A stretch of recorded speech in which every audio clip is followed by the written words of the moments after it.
मान लेते हैं अगर आपको टिकट कांग्रेस पार्टी नहीं देती है, क्या आप फिर भी कांग्रेस के एक कार्यकर्ता बनकर काम करेंगे या आप कुछ नाराज़गी जताएंगे पार्टी से? किस तरह का कनेक्शन आप शेयर करते हैं धर्मशाला के लोगों से? ये गाय भैंसों की बात कर रहे हैं, ये मंगलसूत्र की बात कर रहे हैं, ये कैसी पार्टी है? और नहीं, गोबर की बात तो सुक्खू जी ने भी की थी। ऐन मौके पे इन्होंने मना कर दिया। मंशा इनकी ये थी कि भाजपा को यहाँ से वॉक ओवर ही मिल जाए। नमस्कार, स्वागत है आपका समाचार फर्स्ट में। मैं हूं आपके साथ ओजस्वी चौहान। मेरे पीछे धौलाधार की ये पहाड़ियां देखकर आप समझ ही गए होंगे कि इस समय मैं धर्मशाला में हूं। धर्मशाला वो विधानसभा सीट है हिमाचल प्रदेश में इस समय जिस पर सभी की नज़रें टिकी हुई हैं, क्योंकि इकलौती ऐसी ये सीट रह गई है जिस पर उपचुनाव का जो टिकट है वो अभी तक कांग्रेस पार्टी ने घोषित नहीं किया है। साथ ही ये सीट इस लिहाज से भी इम्पॉर्टेंट है क्योंकि ये कहीं ना कहीं वो जगह है जहां से कांग्रेस पार्टी में जो बगावत हुई उसकी नींव रखी गई थी, बुनियाद रखी गई थी। तो ऐसे में ये अंदाज़ा लगाना बहुत मुश्किल हो गया है कि चुनावों में आखिर होने क्या वाला है।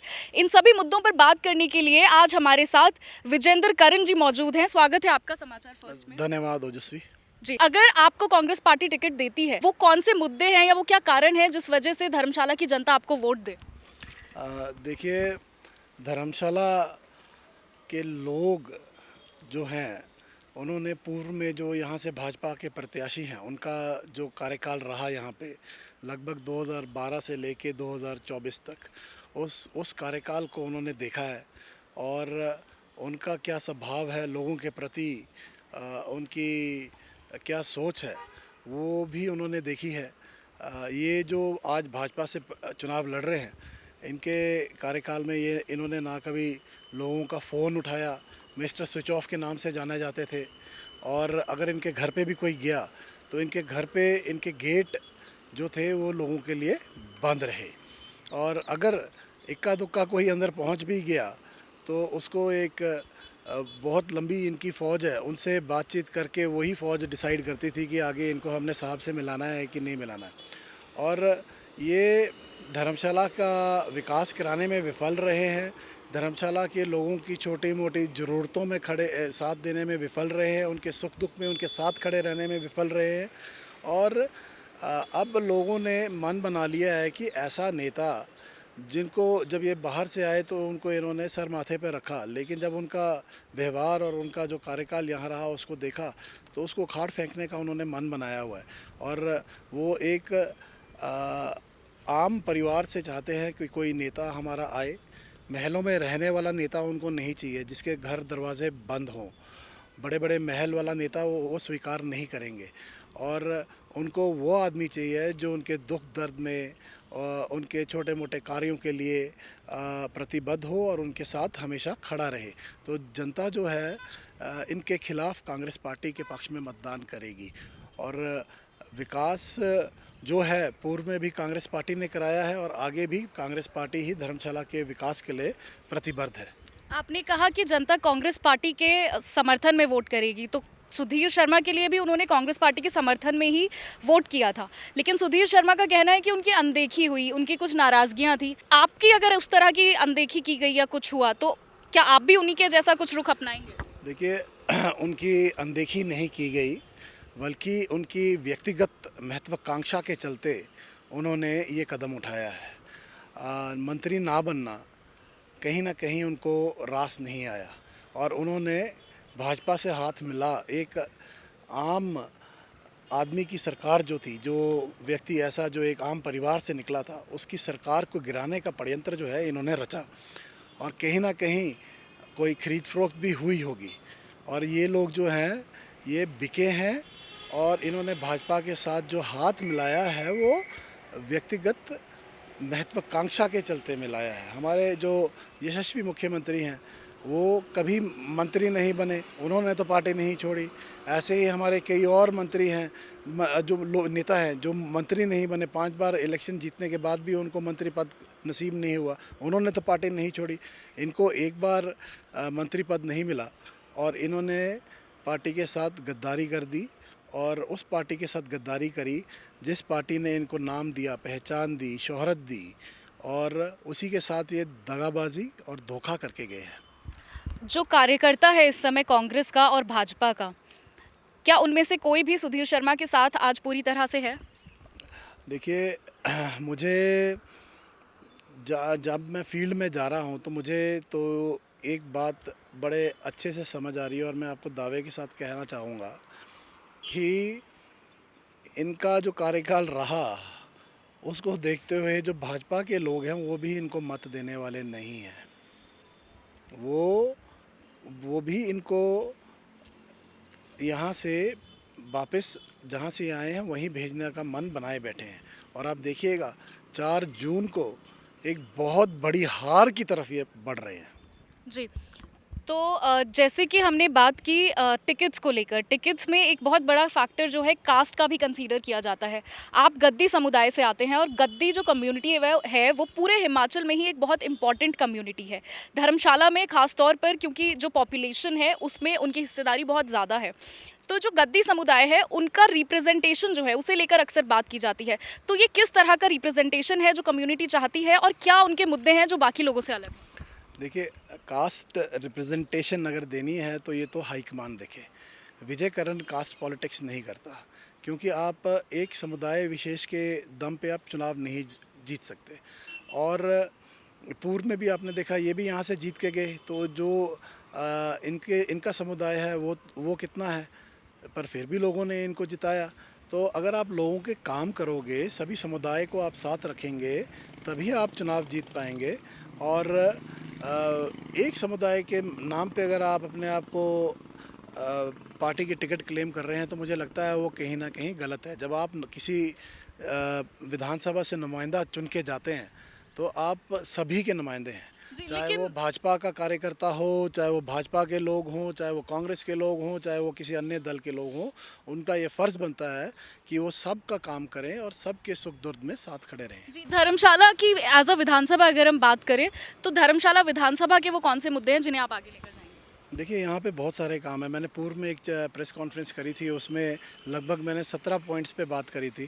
तो उनमें हर एक क्षेत्र से जुड़ा हुआ डल लेक का जो डल झील जो हमारी है, उसके लिए हमारे पास 4 करोड़ रुपए का एक धन आया हुआ है। तो वो धरातल पे नहीं उतरा, और उसके लिए कोई बहुत ज़्यादा कार्य करने की ज़रूरत नहीं है। वो आपका, अगर आप मात्र अफसरों से बात करोगे तो वो काम किया जा सकता है। ऐसे ही भागसुर के लिए जल इतिहास है, बॉयज़ स्कूल में हमारा डे बोर्डिंग स्कूल का मुद्दा है, हमारी हिमानी चमुंडा की रोपवे है। ये मैं आपको ऊपरले क्षेत्र से सारे नीचे, हमारा ओबीसी भवन है, जो कि जो हमारे ओबीसी समुदाय के लोग हैं उनके लिए बहुत ही इम्पोर्टेंट एक विषय है। तो उसका कार्य भी ठप पड़ा हुआ है, उसको भी पूरा कराना है। सब्जी मंडी वहाँ बन रही है, उसका काम है।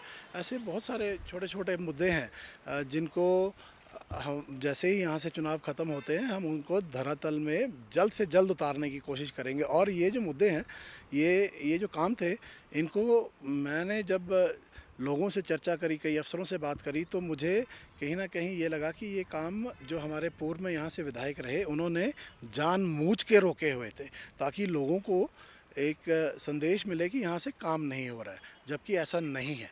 ये काम बड़ी जल्दी ही धरातल पे उतर जाएंगे। जी। अ, अगर हम आपके पॉलिटिकल बैकग्राउंड की बात करें तो आपने कांग्रेस पार्टी के सिपाही आप तब बने जब कांग्रेस पार्टी से कोई लड़ने को चुनाव तैयार नहीं था। 2019 के चुनाव की मैं बात कर रही हूँ, जब सुधीर शर्मा ने चुनाव लड़ने से मना कर दिया था और कोई भी लड़ने को तैयार नहीं था। तो वो जो आपका एक्सपीरियंस था और कैसे आपको अप्रोच किया गया, कैसे आपने वो चुनाव लड़ा, उसके बारे में हमें बताइए। 2019 में जो यहाँ से अब भाजपा के प्रत्याशी है, कांग्रेस पार्टी चाह रही थी कि यही चुनाव लड़े।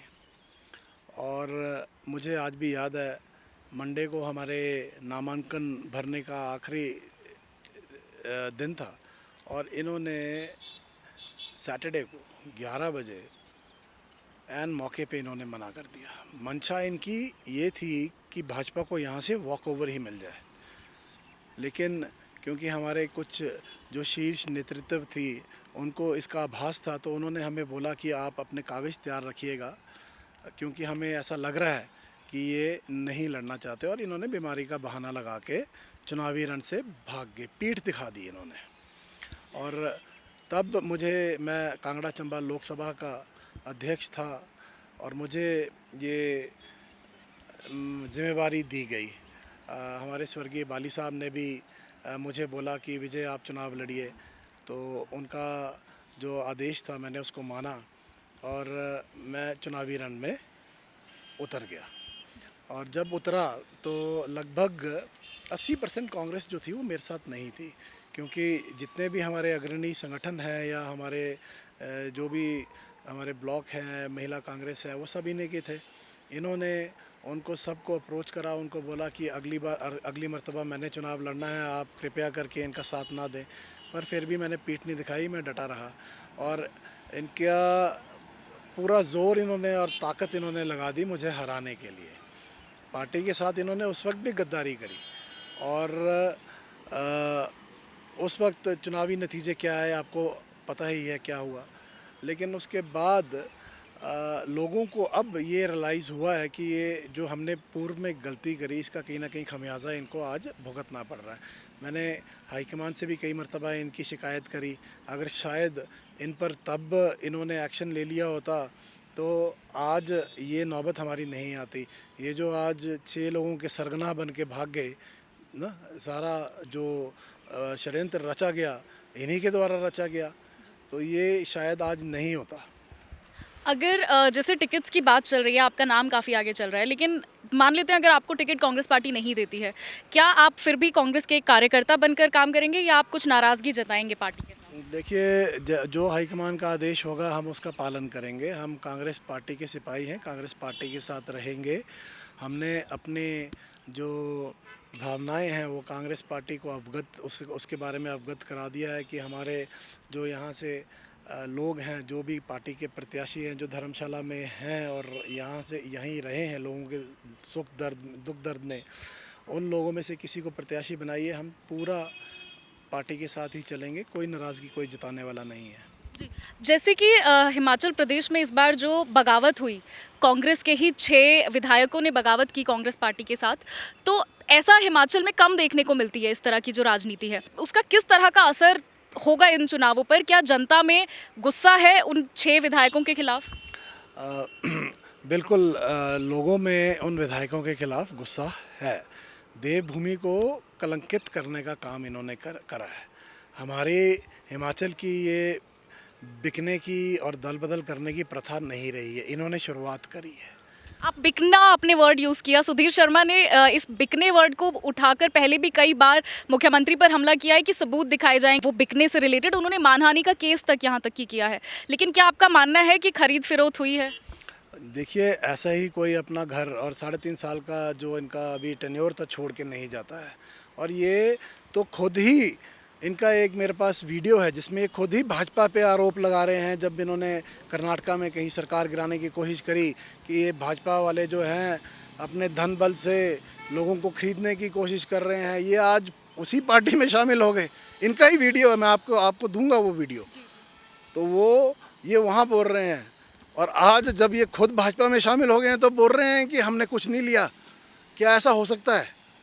कहीं ना जहाँ धुआं होता है वहाँ आग होती है। लेकिन फिर भी मैं एक और बार इस सवाल पे थोड़ा स्ट्रेस डालना चाहूँगी। विधायक बनना कोई आसान काम नहीं है, बहुत मेहनत लगती है विधायक बनने में। पूरा आपको रैलियाँ करनी पड़ती हैं, एक लहर खड़ी करनी पड़ती है।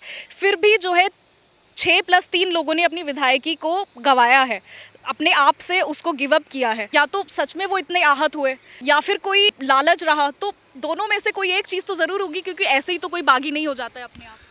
मैंने पहले भी आपसे बोला कि इन्होंने अपनी व्यक्तिगत महत्वाकांक्षा के चलते ऐसा किया है।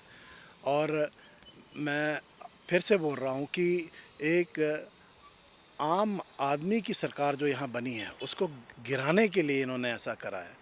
और ये जो इन्होंने करा है इसमें लोग जो हैं इनका साथ आने वाले समय में देने वाले नहीं हैं। ये जितना मर्जी ज़ोर लगा लें, लोग धर्मशाला के बहुत अच्छे हैं और समझदार हैं और वो काम चाहते हैं। उन्होंने पिछली मर्तबा जब इनको जिताया था तो इनकी लहर नहीं थी, ये कांग्रेस पार्टी की लहर थी और कांग्रेस पार्टी को उन्होंने मत दे के इनको विधायक बनाया था और उनकी उम्मीदें थी इनसे कि ये काम करेंगे। लेकिन जो तालमेल बनाने वाली बात है वो इनको बनाना था। लोगों ने तालमेल बना के नहीं देना था, लोगों का काम था मत देना और इनको जिता के भेजना। लोगों ने अपना काम किया। अगर कहीं चूक हुई है तो इनसे हुई है, ये अपना काम जो है अच्छे से नहीं कर पाए और अपनी व्यक्तिगत महत्वाकांक्षा के चलते इन्होंने मुख्यमंत्री जी से अपना तालमेल नहीं बनाया। हालांकि मुख्यमंत्री जी ने इनको बोल भी दिया था कि मैं आपको मंत्री बनाने जा रहा हूँ, फिर भी ये पार्टी छोड़ के चले गए। तो ये कई सवालों को कई सवाल जो हैं इससे पैदा होते हैं और आने वाले समय में आप देखिएगा लोगों के बीच में जब ये जाएंगे तो लोग इनसे जवाब भी मांगेंगे और लोग इनको मत भी नहीं देने वाले इस बार। धर्मशाला की जो जनता है उनके साथ आपका जो रिश्ता है उसके बारे में कुछ बताइए, किस तरह का कनेक्शन आप शेयर करते हैं धर्मशाला के लोगों से? देखिए, धर्मशाला में हमारे विभिन्न विभिन्न समाज के लोग रहते हैं। अब मेरा इन सभी समाज के लोगों के साथ बहुत ही अच्छा रिश्ता है। जहाँ ये मेरे को बोलते हैं कि हमें आपकी ज़रूरत है या इनके सुख दुख में विजय करण हमेशा इनके साथ खड़ा रहा है। और जो लोग हमारे साथ जुड़े हैं वो उनमें से कोई भी, मैं बड़े गर्व से कहता हूँ कि कोई भी व्यक्ति हमें छोड़ के नहीं गया, वो जुड़े हैं और जुड़े ही रहे हमसे। तो मेरी भी यही कोशिश रहती है कि जो एक बार हमसे जुड़ जाए उसको हम हमेशा के लिए जोड़ के रखें। और जब आप लोगों के साथ जुड़ते हैं तो आपको कहीं ना कहीं उनका गुस्सा भी सहना पड़ता है, उनको मनाना भी पड़ता है। और विजय करण को अगर मौका मिलता है तो विजय करण बगैर किसी ईगो के धर्मशाला के लोगों के लिए काम करेगा, लोगों को साथ लेके काम करेगा और लोगों के लिए काम करेगा। जी, आखिरी सवाल मेरा आपसे है, आपके मुताबिक जो 6 उपचुनाव होने हैं उनका रिजल्ट क्या होने वाला है? निश्चित तौर पे 6 के 6 उपचुनावों में और 4 के 4 लोकसभा सीटों में कांग्रेस जीत का परचम लहराएगी, क्योंकि लोगों का मोह भाजपा से भंग हो चुका है।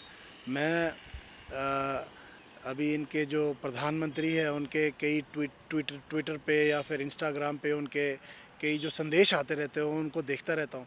तो आप उसमें कमेंट सेक्शन में जाके देखिएगा कभी ना, वहाँ पे इतने अभद्र टिप्पणियाँ इनके प्रधानमंत्री के लिए, इस पार्टी के लिए कर रहे हैं। लोगों का मोह जो है इनसे भंग हो चुका है। अब जबकि चुनाव फिर से आए हैं, इनको अपने जो इन्होंने अपना कार्यकाल में डेवलपमेंट करी है उसकी बात करनी चाहिए।